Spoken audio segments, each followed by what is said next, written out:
Maupay nga adlaw mga kabugtuan kudida kan Hesukristo. Aadi na kita han ikaduha nga Domingo han pagkabanhaw han Ginoong Hesukristo.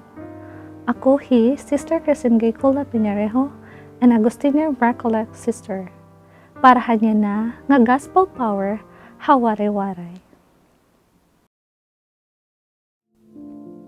Han paggagabi na hadton ngahaw nga Domingo, nagtirok ang mga tinun-an hasulod hinbalay, ngan trinangkahan ang mga porta, kay nahadlo kirahan mga punuan nga Hudeyo.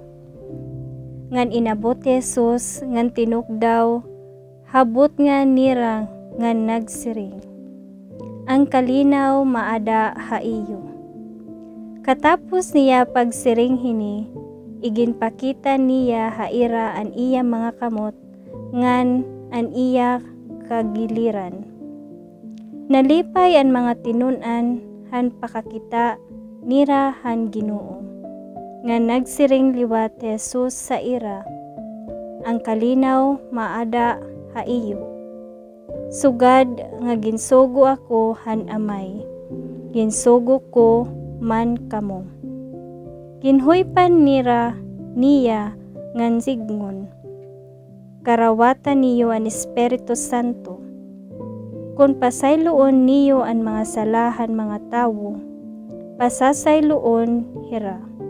Ngan kung diri niyo pasayloon hira, diri man hira pasasayloon. Diri kaupod nira hitumas, ang gintatawag nga karuha. Ngan usahan 12 nga mga tinun-an han pagpakita ni Jesus sa ira. Sanglit ginsumatan niya han iba nga mga tinun-an. Hingkitan namon ang Ginoo. Nagsiring hitumas sa ira. Diri ako matuod kung diri ko hikitan ang mga ulat han ginlahusan han mga raysang nidahan iya mga kamot. Ngan mahibutang ko an akon tudlo didahini.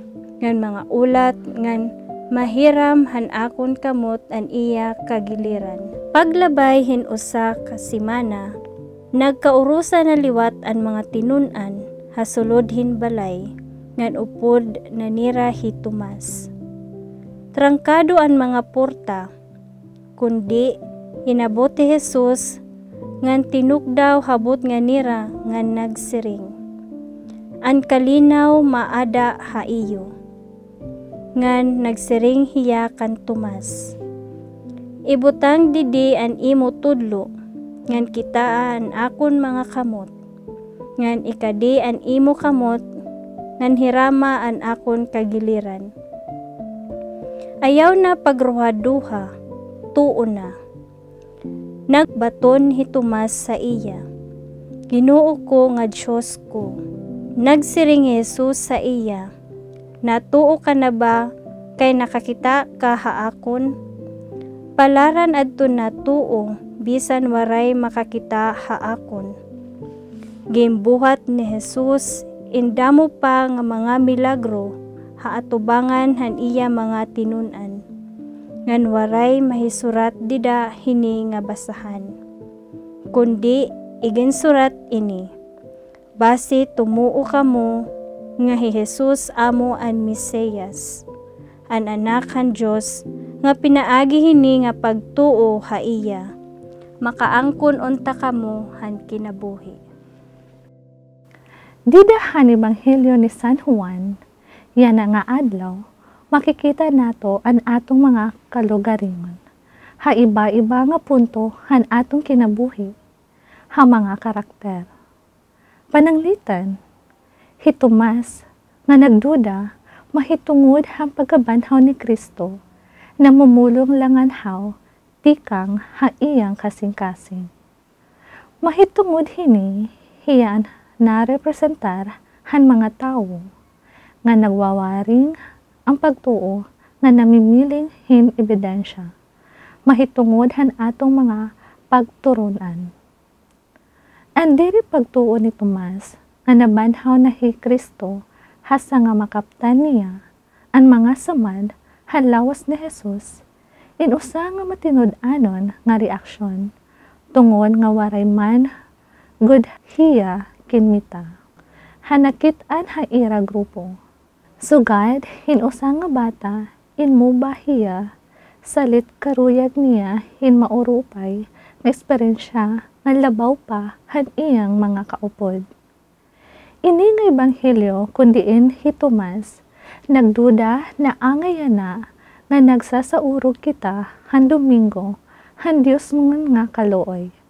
Pinapakita ha ato nga naintindihan ni Kristo ang pagduda ni Tomas nga tungod hini maluoy hiya ha iya. Ha ikaduha nga pagpakita ni Jesus ha iya mga tinun-an kundiin upod na hi Tomas. Uutrohon lang ang haw ni Jesus kung ano ang iyang gibuhat han hiya siyahan nga pagpakita para ipasabot nga waray may nahikitan ang iba nga waray may liwat niyang hikiti. Han pag-agda niya kan Tomas nakaptan na hiyang mga samad kakaptan ni Jesus ang iyang kasing-kasing. Nga dito matika na usa nga mga pinakahilarom nga pagtun-an hin pagtuo. Ginoo ko o Dios ko, waray man ni Tomas kapti hi Jesus, matuod hiya tungod nga kinmita na hiya, kundi nagsiring hi Jesus nga palaran nga haw ang mga tao natuod bisan diri nakita. Ginoo nga Jesus, pinaagi ang pagtuo, nakakakapot, nga nakakakita kami ha imo. Salamat ang regalo ang pagtuo, han imong pagkabanhaw. Amen.